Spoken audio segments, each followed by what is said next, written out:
You're not a bad person because you choose yourself. You're not a bad person because you might let someone go.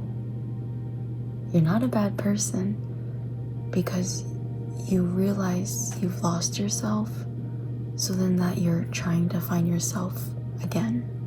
So you have to do certain actions and take certain actions. So often we are there for people. We make beautiful connections, and we literally can't imagine our lives without certain people. But then when we realize it's going to a step further and that we've lost ourselves within that friendship, relationship, connection, we should ask ourselves, who am I without them? Who am I outside of this blank? And when you feel like you can't answer that,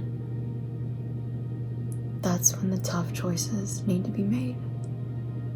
That is a time that you have to figure out what you want to do next to not hurt yourself and to not hurt that other person. Because certain choices do have consequences, and you have to think about those consequences before you take actions. And the best way to avoid those conflicts and those difficulties and those particular emotions and events and results that could have been changed is through communication. When you realize that you're starting to feel dependent on that other person, that your time's being theirs, when you feel like you're spending every single moment with them, when you don't want to be, you have to communicate that with them. You have to fully be honest and be open with them, because they don't know that you're feeling that way. Just because you know it, you don't know that they know, and you can't automatically assume. And I think so often we want to go from hot and cold, hot and cold to people, because it's on our terms and it's the most convenient for us to do. But in actuality, that's the easy choice. But the hardest choice is being mature and being able to really listen, communicate your feelings and thoughts, and have an adult conversation. Because in those times that you want to cut someone completely off, you want to literally just become fully independent, what does that look to you? What does that look like to you? What does that look like to them? And how can you guys find a compromise in between? That you're both satisfying both parties to then being able to find a common ground.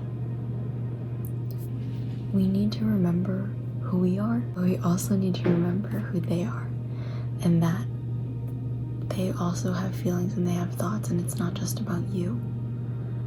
And I think to sometimes certain extents we forget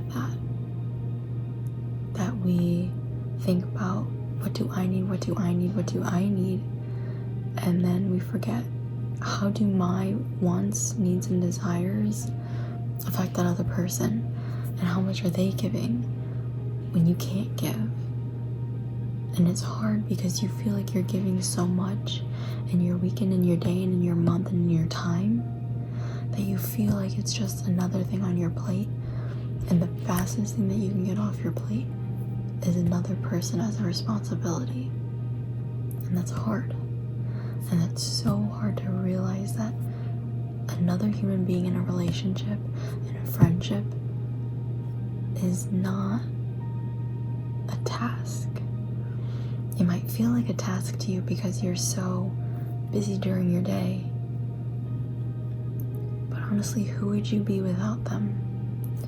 How can you and that other person find a compromise and have an open conversation? Because maybe this feeling's been boiling for a while. Maybe you've been really struggling with this feeling and thought for a while, and they don't know about it. And you just need to be open and be mature about it. So I want to leave you with this. are you going to take your step forward to become more independent and not as reliant on that person without hurting them, without causing damage that you didn't need to cause? Because some things are meant to be said and are needed to be said, but then other times they are not.